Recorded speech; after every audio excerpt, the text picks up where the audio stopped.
Howdy boss. Have you been dreaming of starting your own business, being an entrepreneur and becoming your own boss, but you're wondering what to do next? Today, we'll discuss how to start your successful business with the 10 best steps in 2021.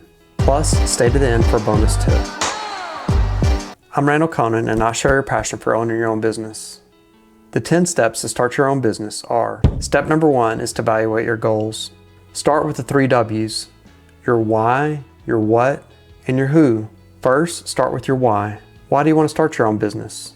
Have you always wanted to be your own boss, set your own schedule, make all the decisions, have more time for your friends and family, create a business to pass on to your kids, and of course, make more money? These are great benefits, but never forget with these great benefits comes great responsibility, hard work, time, and stress. And you're trading one boss for 100 or thousands of customers, and often they'll be the most difficult bosses you've ever had.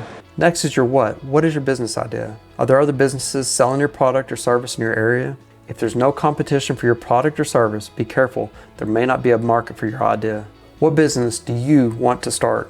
Your business should be something with market demand, which is customers willing to buy the product at the price you need to charge to make a good profit. What type of business will you choose? What niche will you serve? You'll need to pick your business niche, which is the specific area of the industry you'll focus. As they say, the riches are in the niches. You need to niche down to be more competitive in your target market. Find a niche that's underserved by others or has unmet needs. You need to discover who your customer is, what they want so badly they're willing to spend their hard-earned money on it. Then you need to go and tell them about it in their language. How will you compete? You'll need to do market research and develop a plan for competing with others in your market. Will you compete with higher quality, better service, more convenience, better technology, or lower price? Be careful competing on price. Lower price equals lower margins, which equals less profit for you and your family. Someone can always come into your market and beat your low prices. Next is the who. Who's going on this journey with you? Will you be a solopreneur? Will you start and run this business yourself? Providing all the service, making all the product, and handling all operations, doing all the bookkeeping, the marketing, the sales, HR, and IT for your business. This is how many businesses start until they grow or scale enough to hire employees. Or do you want to form a partnership with your spouse, with your friends, your family, or possibly coworkers from your past? Please be very careful who you choose to go on this journey with. Partnerships can be very successful, but many times they cause great conflict in marriages, families, friendships, and relationships. Partnerships can be very successful with the right partners, with the right business model, with a little help, and lots of prayer. Finally, you need to put together your team. This team will make your operation a humble success or crash and burn. Your team includes your partners, your board members, your leadership team, your employees, and contractors. Step number 2 is hiring employees and contractors and professionals. As an entrepreneur, time is your most important asset. Hiring the right employees or contractors and delegating will free your time to build and grow your new business. Hiring, training, and delegating, it's a lot of work, but the right employees will make your business thrive. Many experts recommend to hire hard and manage easy. Spend time and effort in the hiring process to find employees that are the best fit for your business. Eliminate any applicants that aren't a good fit for your business culture. Hiring employees or contractors definitely adds to the complexity of business. As the saying goes, if you've got employees, you've got problems. But great employees with good systems, processes, and delegation will free your time to focus on working on your business, not just in your business. In the beginning, I highly recommend hiring professionals and outside firms for the following important roles. Find a great CPA accountant to set up your accounting, payroll, and tax filings. Hire a business lawyer to create and review all contracts to ensure the business is properly set up and structured. Contact an insurance broker to ensure that you're protected from personal liability from your business. Step number 3 is to choose your business name. Please remember, you'll be living and breathing this name for a long time. You'll want to ensure that no one is using your new name. Check with your state's legal requirements for creating your business name. Search the major online platforms including Google, Facebook, Instagram, Pinterest, LinkedIn, and others for any businesses using your name. I recommend creating a name with the .com website domain still available for your chosen name. Search the U.S. Patent and Trademark Office for existing businesses using your name. Please tell me what type of business you've chosen and your business name and location in the comments below. Step number 4 is to create your simple business plan. As Sun Tzu, the legendary military strategist, stated, every battle is won before it's fought. Your simple business plan will serve as a guide for every aspect of your new business. It's a dynamic roadmap for your business or a living document. You'll modify and add to your plan as you go through the process. Your business plan will show exactly how your business works and how it's going to grow and prosper. In your business plan, you'll include the main purpose of your business, the structure of your business, your management team with their skills and experience, how you'll finance the money needed to start your business, what your projected budget, including expenses needed to run your business, the industry your business is in, including who is your market and your specific niche. You'll need to describe who your ideal customer is. You'll need to give a rundown of who your competitors are within the industry and describe the competitive advantages you'll use to compete in this market. Benjamin Franklin said, "If you fail to plan, you're planning to fail." Don't plan to fail. Make a plan now, even if you'll need to modify it and adapt it over time. In your business plan, you'll also want to include your operational plans, which describe the who, what, when, and how of operating your business, plus your ideas on how you plan to grow and scale your business. Your business plan is a very important guide for your business, from being just a great idea to a very successful operation. And don't forget, hope is not a strategy, so plan now for your success. Step number 5 is to choose your online and physical locations. The type of business you choose will influence your search of a location.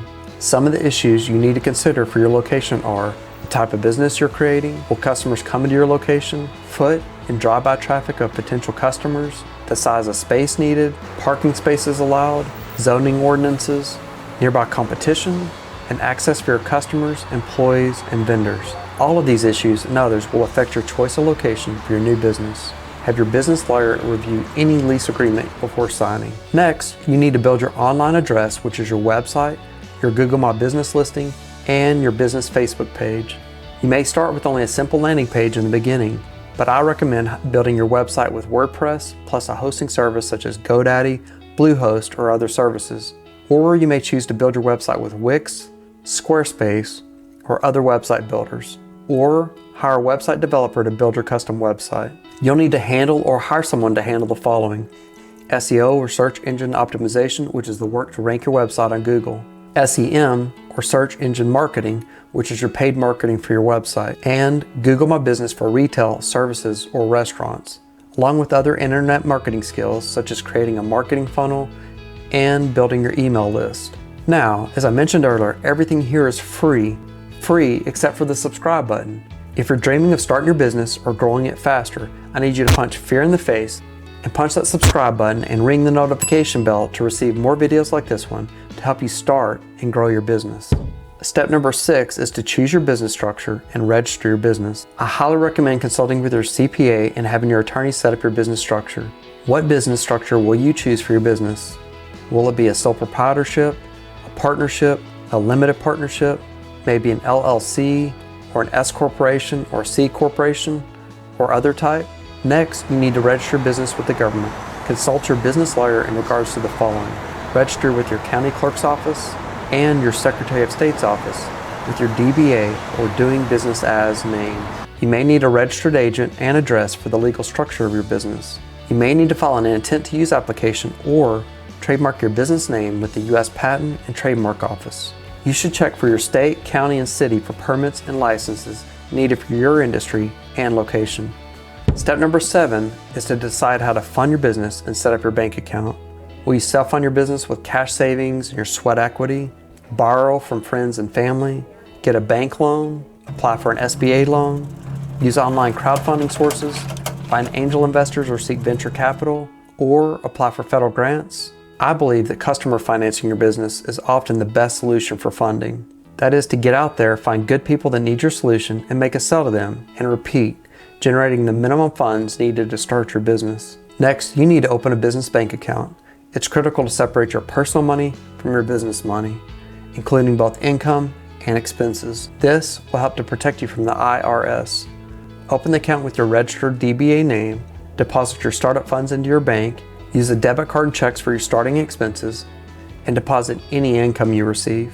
Step number 8 is to set up, record, and pay for all your business taxes, and I recommend hiring a CPA to help with all your taxes. As Benjamin Franklin stated, in this world, nothing is certain but death and taxes. Make certain that you record and pay all your taxes due. You need to pay state or county fees for filing the business name, apply for a federal tax ID number, and get your EIN, which is your employer identification number. You need to record and pay your federal taxes, your state taxes, your local taxes, your unemployment tax, and others. If you hire employees, you'll need to pay workers' compensation, FICA for your Social Security and Medicare, FUTA, which is the federal unemployment tax, your state's unemployment tax. You may need to set up and pay for small employer health insurance, possibly other taxes, fees, and expenses. Again, check with the tax pro to ensure you're properly set up and paying your correct taxes. Step number 9 is to create your business systems and operations.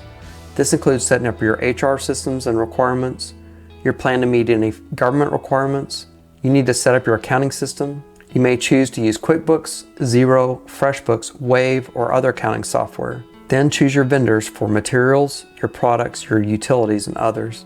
Next, you need to set up your business employer and human resource requirements. You'll need to check on government requirements and laws for hiring employees.